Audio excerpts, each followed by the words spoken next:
우리 가을 단풍처럼 우리 주님의 사랑에 물드는 그런 아름다운 사람들이 되는 여러분 모두가 되시기를 간절히 기원드립니다. 하나님의 아들 예수 그리스도의 복음의 시작이라고 하는 이 한마디의 선언으로 마가복음은 시작을 하였지요.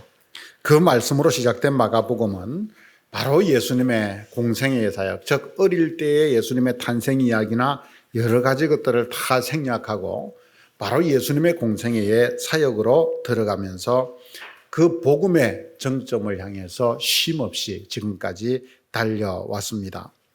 오늘 본문은 바로 그 복음의 활용점정에 해당되는 부분이다라고 할 수 있습니다. 예수님께서 바로 십자가에서 숨을 거두시는 바로 그 장면이지요. 물론 신학적 차원에서는 더 중요한 부분은 부활에 있다라고 말을 할 수 있습니다. 하지만 십자가를 향해서 달려오신 예수님의 이 땅에 인간으로 오셔서 십자가를 향해 달려가시는 예수님의 공생애의 그 삶에서의 활용 점정은 가장 큰 정점은 바로 이 십자가의 죽음에 있습니다. 예수님은 지난주에 우리가 살펴보았듯이 제3시에 십자가에 달리셨습니다. 마가는 로마 군병들의 이 군병들과 그리고 양편의 강도들 그리고 예수님을 조롱하는 구경꾼들과 종교 지도자들의 태도를 통해서 우리에게 가장 보편적인 그러면서도 절망적인 인간의 그 죄성, 그 군상들 속에서 하나님의 구원을 상징하는 십자가가 세워졌음을 우리에게 보여주고 있습니다. 그래서 이 십자가가 선 시간을 제3시 묵시문학에서 구원을 의미하는 그 시간으로 우리에게 전해주고 있는 것입니다. 예수님은 이 인간의 추악한 바로 그 본성, 그 중간에 심판과 구원의 십자가에 달리셨던 것입니다. 그 후에 오늘 본문은 이렇게 우리들에게 이야기를 이어갑니다. 33절을 같이 읽어볼까요? 제6시가 되매 온 땅에 어둠이 임하여 제9시까지 계속하더니 당시 팔레스타인과 그 팔레스타인이 속한 고대 근동 지역은 하루의 시작, 즉 시간의 시작을 그들은 해가 뜨는 6시로 보았습니다. 즉 오전 6시를 0시로 보았던 것이지요. 해가 뜨면 시간이 시작된다. 이렇게 그들은 생각을 하였던 것입니다. 그래서 제3시는 9시라고 했고 제6시는 오늘날로 하면 낮 12시입니다. 낮 12시는 어떻습니까? 하루 중에 가장 밝은 시간, 바로 그 시간이 낮 12시이지요. 더구나 이 팔레스타인 땅은 그 낮에 뜨는 해가 얼마나 강렬하고 밝은지 사람이 다닐 수 없을 만큼 그렇게 햇빛이 강렬하다고 이야기합니다. 그런데 이때 온 땅에 어둠이 가득하게 임하여서 제9시, 즉 오후 3시까지 예수님이 돌아가시는 숨지시는 그 순간까지 이어졌다라고 그렇게 우리들에게 전해주고 있습니다. 여러분, 우리는 여기에서 이런 지점을 이 지점에서 한번 질문을 해보십시다. 왜 그 시간에 어둠이 그렇게 임했을까요? 그 밝은 시간이 가장 어두워졌을까요? 어떤 이들은 이때를 자연의 법칙에 따라서 계기일식이 있었을 것이다 라고 그렇게 추정을 하기도 합니다. 물론 일리 있는 추정입니다. 하지만 오늘 본문이 우리에게 전하고자 하는 것은 어떤 자연의 법칙을 넘어서서 그 어둠이 담고 있는 의미, 즉 묵시문학적 해석의 그 의미를 이 속에 담아서 우리에게 전해주고자 하는 것입니다.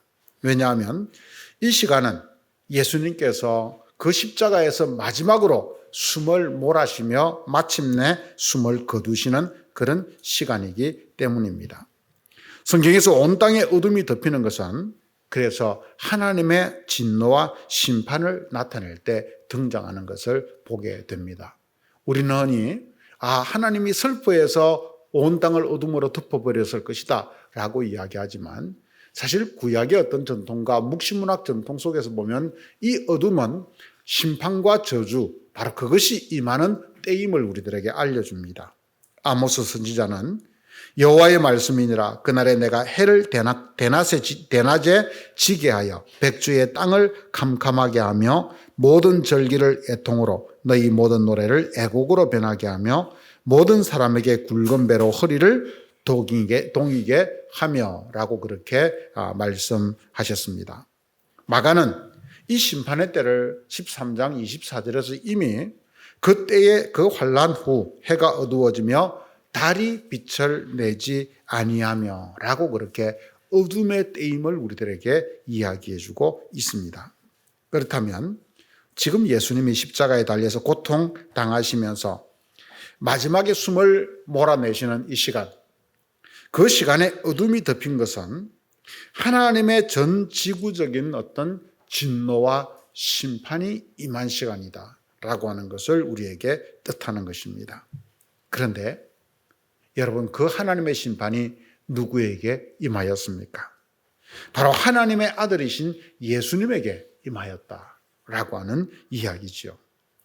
온 세상의 심판을 하나님의 아들이 십자가 위에서 대신 받고 계시다라고 하는 이야기인 것입니다. 온 세상 죄를 심판하실 하나님이 그 진노와 심판의 방향을, 그 대상을 세상 죄를 지신 예수 그리스도에게로, 당신의 아들 예수 그리스도에게로 온통 돌리신 것입니다. 그래서 가장 밝아야 할 낮 12시, 그 시간부터 오후 3시까지 가장 어두운 시간이 되고, 이때부터 예수님은 몸에서 물과 피를 다 쏟으시면서 마치 제사에 드려지는 희생제물과 같이 십자가에 매달려서 자신의 그 생명을 다 쏟아내는 그런 시간이 되었던 것입니다. 우리가 받아야 할 진노와 심판을 예수께서 대신 받으셨다. 그것이 바로 이 어둠의 증거라고 하는 것을 우리에게 말씀해 주고 있는 것입니다. 그래서 예수님은 10장 45절에서 제자들에게 인자가 온 것은 자기 목숨을 많은 사람의 대속물로 주기 위함이라고 말씀하고 있습니다. 즉 자신은 대속물이 될 사람이다 라고 하는 것을 우리들에게 이미 예견해 주셨던 것입니다. 이제 십자가에 달린 예수님께서 마지막 숨결을 몰아쉬는 시간, 제9시가 되었습니다. 그때 예수님이 그 고통 중에 하늘을 향해서 이렇게 소리를 지릅니다. 34절의 말씀을 같이 한번 읽어볼까요? 제9시에 예수께서 크게 소리 지르시되 이는 번역하면 나의 하나님 나의 하나님 어찌하여 나를 버리셨나이까 하는 뜻이라. 복음서 전체를 종합하면 예수께서 십자가 위에서 하신 말씀은 총 7마디입니다. 그래서 우리는 그것을 가리켜서 가상칠언이다라고 말씀하는 거지요. 그런데 이 가상칠언은 사실 어느 한 복음서에서 이야기한 것이 아니라 4복음서를 다 합쳐서 거기에서 예수님이 십자가에서 하신 그 말씀을 다 모았을 때 7마디였기 때문에 가상칠언이다라고 말하고 있는 것입니다. 그런데 오늘 우리가 보고 있는 이 마가복음은 예수님께서 하신 그 말씀을 단 한마디로만 우리에게 전해주고 있습니다. 그 말씀이 바로 오늘 우리가 읽은 엘리 엘리 라마 사박다니라고 하는 버림받은 자의 외침입니다. 여기서 사용된 언어는 히브리어도 아니고 헬라어도 아닙니다. 이것은 아람어입니다.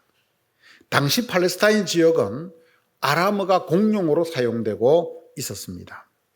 오랜 식민지 생활로 그들의 원래 언어였던 히브리어는 죽은 언어가 된 지 오래되었기 때문입니다.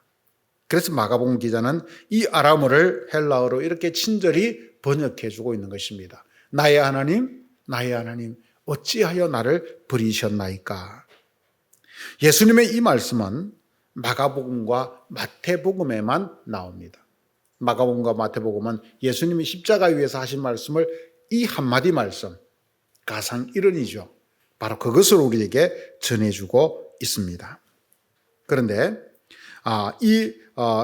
마가와 마태는 이 예수님의 십자가의 그 고통과 그 의미를 바로 이 한마디 말로 표현한 것입니다.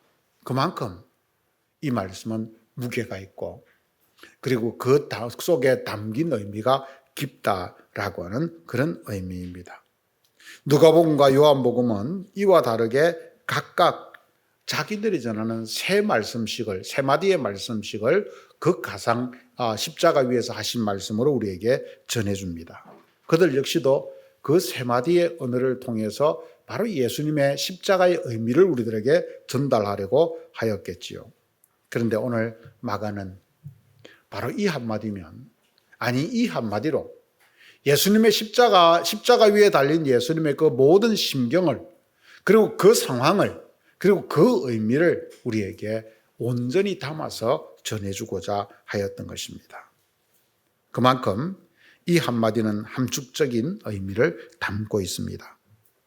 그러면서 또 그만큼 이 말씀은 우리가 기존에 가져왔던 어떤 신관의 입장에서 본다면 굉장히 충격적인 또 파격적인 그런 말이기도 합니다. 예수님이 하나님의 아들 메시아라고 한다면 어떻게 나의 하나님이 어찌하여 나를 버리셨나이까? 라고 그렇게 외칠 수 있었을까요? 하나님은 어떻게 당신의 독생자를 죽음의 십자가에 달고는 침묵하시며 무력하게 계시는 것일까요? 이때 하나님은 어디에 계셨을까요? 우리는 하나님을 일반적으로 무소불위와 전지전능의 속성으로 이해를 합니다. 그것은 지금 우리에게도 마찬가지입니다. 그래서 십자가에서 어찌하여 나를 버리셨나이까 라고 소리치는 분은 전통적인 하나님상과는 거리가 먼, 그렇게 소리치는 아들을 가만히 두는 그런 하나님은 우리가 전통적으로 생각해왔던 전지전능하신 그런 하나님의 그런 상과는 차이가 있는, 거리가 먼 바로 그런 하나님의 모습이다라고 하는 이야기죠. 왜냐하면 우리는 지금도 하나님을 전능한 창조주로 믿고 고백하고 있기 때문입니다. 그분의 능력은 무로부터 즉 이 세상을 창조하신, 그 모든 것을 있게 하신 분이십니다. 그런데 십자가 앞에서 하나님은 너무도 무력해 보입니다. 왜냐하면 당신의 사랑하는 아들이 십자가에 죽는 것을 막지 못하고, 그것을 그저 바라보고만 있기 때문입니다. 왜냐하면 그 속에서 하나님은 거기에 침묵하고 계십니다.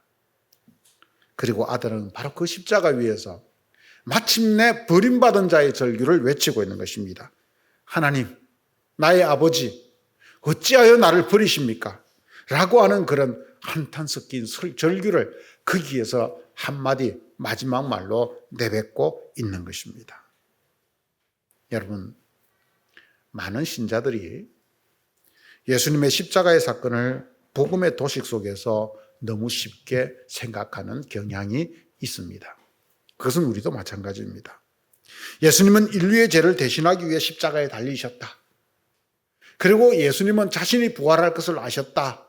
라고 하는 어떤 그런 도식 속에서 우리는 이 십자가를 쉽게 바라봅니다. 물론 이 도식은 진리입니다. 하지만 그 말을 기계론적으로 우리가 이해해버린다면 이 속에는 십자가에 대한 심각한 오해가 발생을 하는 것입니다.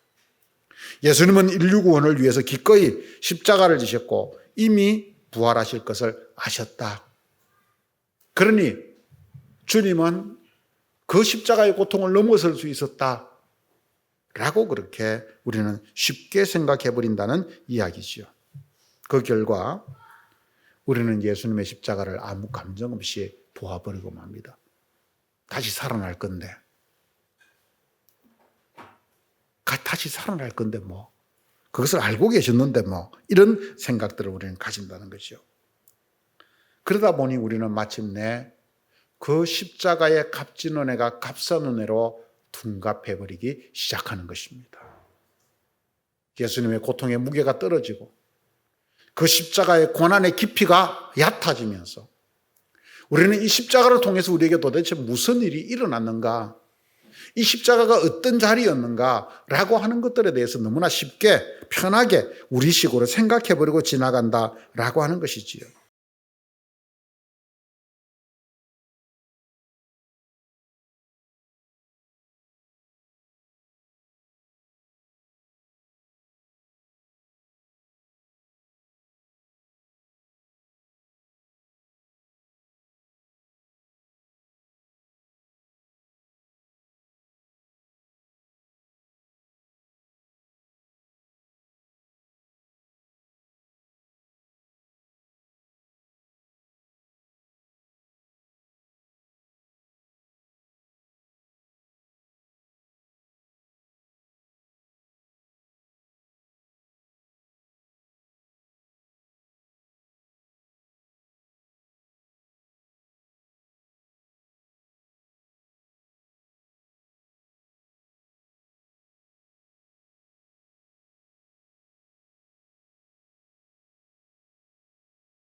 그때마다 우리는 이 시인처럼 사실은 묻게 됩니다. 하나님, 도대체 이게 무엇입니까?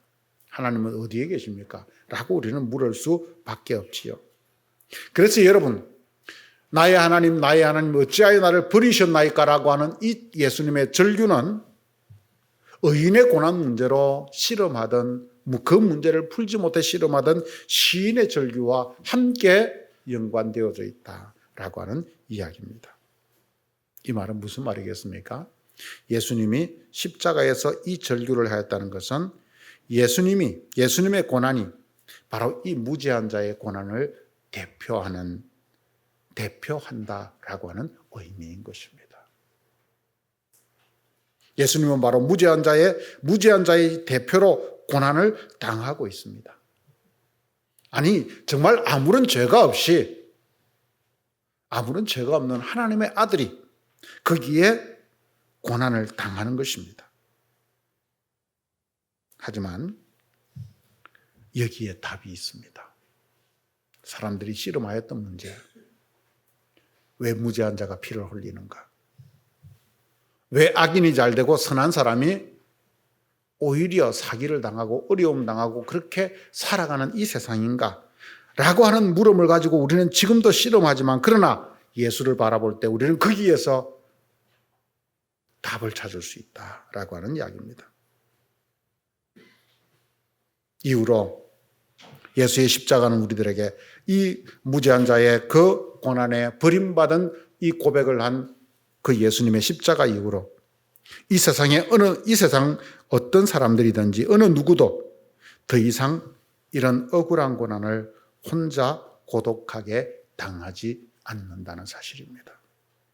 왜냐하면 그들 곁에는 이 무죄한 고난을 받은 자의 대표자인 예수 그리스도께서 함께하고 계시기 때문입니다. 우리는 이유 없는 고난을 당할 때마다 거기에는 우리와 함께 탄식해 주시며 우리와 함께 고난받는, 함께 절규하는 임마누엘의 주님이 함께 하심을 믿어야 합니다. 이것이 바로 우리가 이 세상 속에서 예수를 오직 답으로 찾고 살아가는 바로 그런 복음인 것입니다. 그러므로 예수님의 십자가는 우리를 죄와 심판으로부터 구원한 보편적인 복음입니다. 또 한 걸음 더 나아가서 예수 그리스도의 이 절규, 거기에 담긴 이 십자가는 우리가 아파할 때, 우리가 함께 우리가 아파하고 우리가 억울해할 때 그런 우리와 함께 고난당하시는 하나님의 표식인 것입니다. 그래서 우리는 더 이상 외롭지 않은 것이지요. 그 속에는 신뢰가 하나님을 향한 신뢰가 담겨 있는 것이지요. 하지만 이 예수님의 무죄한 고난과 심판에 사람들은 싸늘한 반응을 보였습니다. 십자가 곁에 있던 자들 중에 어떤 이가 예수님께 엘리야를 예수님의 외침을 듣고 엘리야를 부르는 거 아니냐라고 그렇게 말을 했습니다. 그러면서 엘리야가 와서 구원해 주나 보자라고 그렇게 사람들은 비꼬았습니다. 우리말 성경에 나오는 이 엘리라고 하는 말은 어떤 면에서 엘리야와 비슷하게 들릴 수도 있습니다. 하지만 아람어 원문으로 보면 이 말은 엘로이라고 발음하는 것이 더 정확합니다. 그래서 공동번역이나 새번역, 요즘 번역되는 말 속에서는 엘로이 레마 사박타니라고 하는 말로 이 분명한 발음을 우리들에게 보여줍니다. 그러면서 성서학자들은 설명합니다. 이 말을, 이 엘로이라고 하는 말을 엘리야라고 하는 말로 바꾸어 알아듣기는 사실 어렵다, 혼동하기는 어렵다라고 그렇게 말을 합니다. 그러니 이들이 여기서 엘리야를 언급한 것은 그조차도 조롱 섞인 표현이었다라고 하는 것이죠. 사람들을 구원하겠다는 자가 이제는 다른 이에게 구원을 구하는 신세가 되고 말았다라고 하는 뜻이겠지요.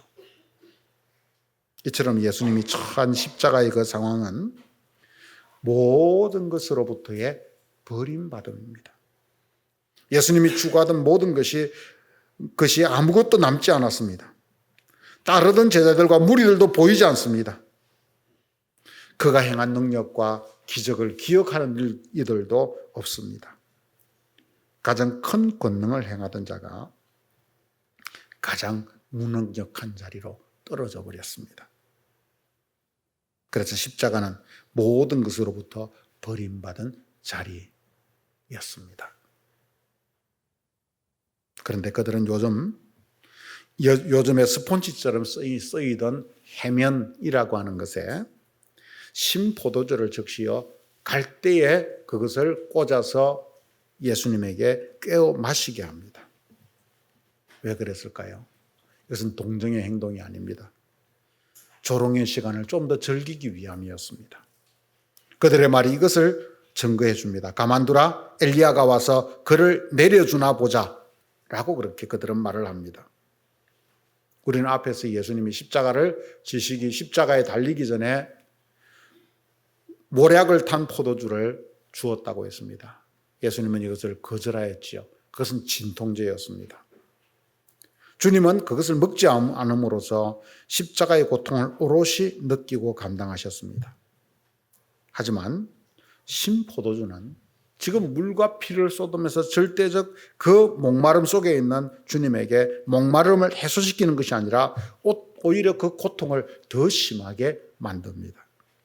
동시에 이 신포도주의 맛이 너무 시어서 기운이 소진해 갈 때, 소진해서 죽어갈 때 마지막으로 정신이 번쩍 드는 바로 그래서 생명을 조금이라도 더 연장시키는 효과를 가지고 있었다라고 하는 것이지요.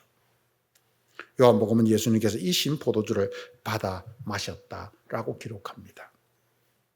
그들은 죽어가는 예수님을 잠시라도 깨워서 자기들이 말한 엘리야의 구원이 이루어지는지를 보겠다.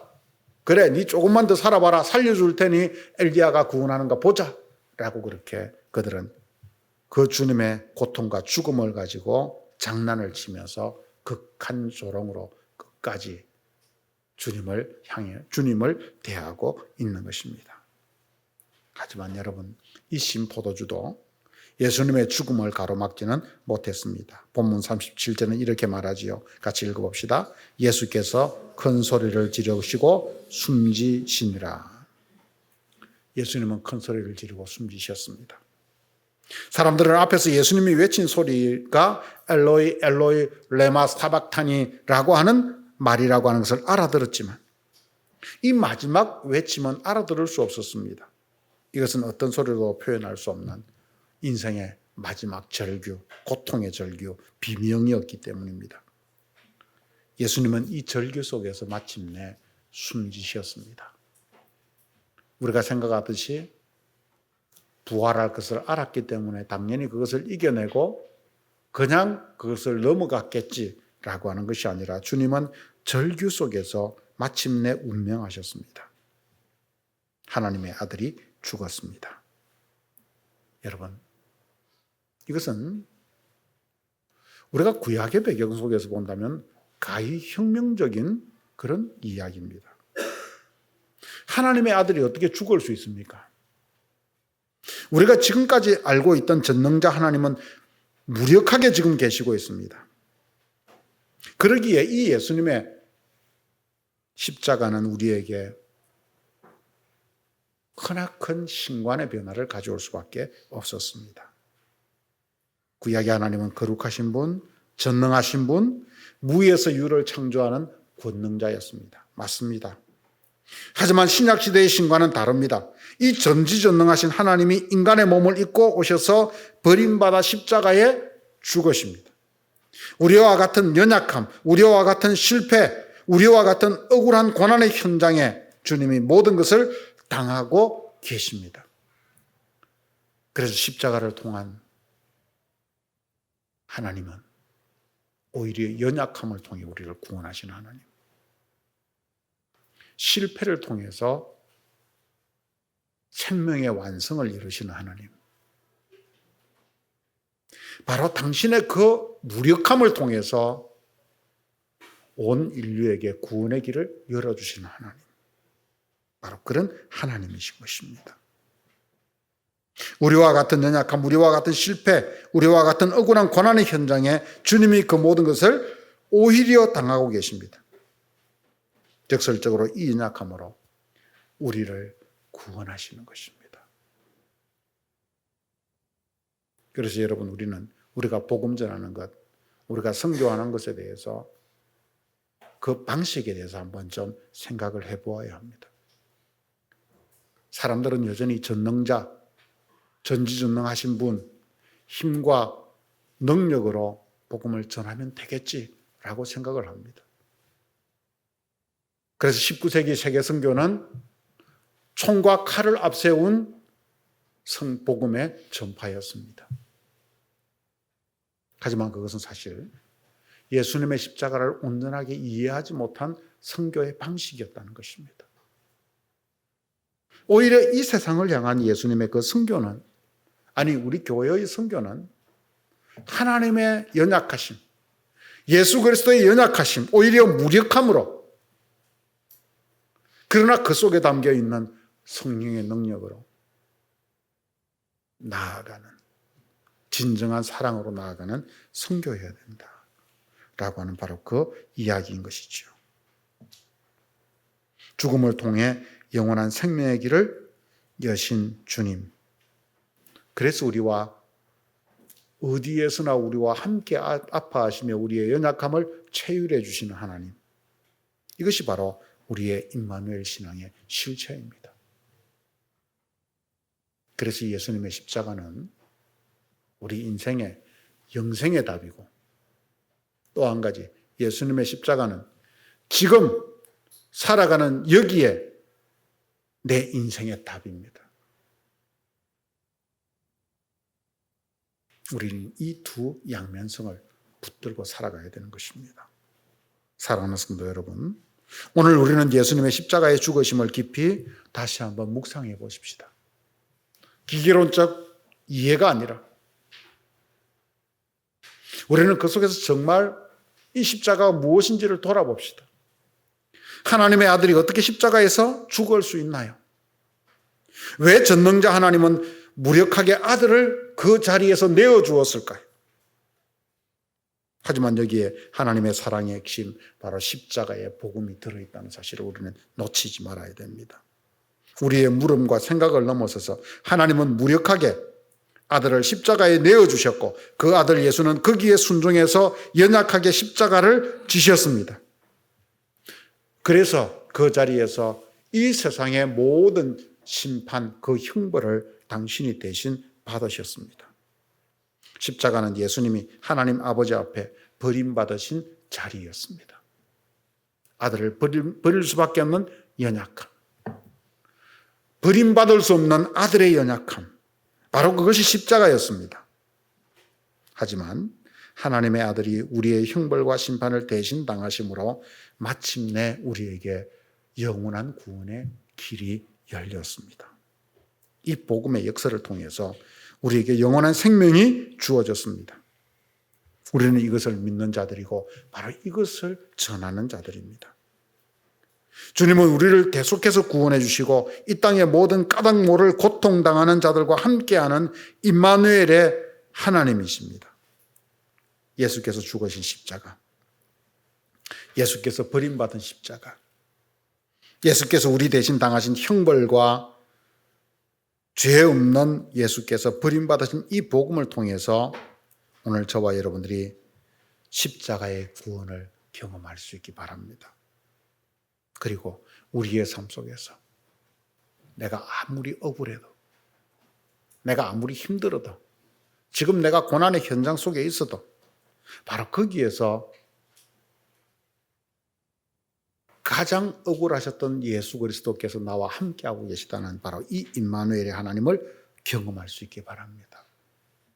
그래서 십자가의 능력을 우리 삶 속에서 안고 살아갈 수 있는 그런 믿음의 사람들이 될 수 있기를 주님의 이름으로 간절히 축원드립니다.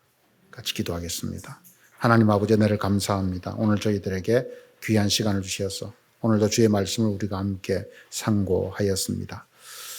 주님, 우리는 전지전능하신 하나님이 정말 강한 힘으로, 능력으로, 권능으로 세상을 뒤집고 구원하실 것을 바랄 때가 참 많습니다. 하지만 예수 그리스도와 하나님의 선택은 가장 연약한 방법, 가장 무력한 길을 통해서 사랑의 힘으로 우리를 구원하시는 것이었습니다. 주님 이 십자가 사랑을 우리가 놓치지 않도록 도와주시옵소서.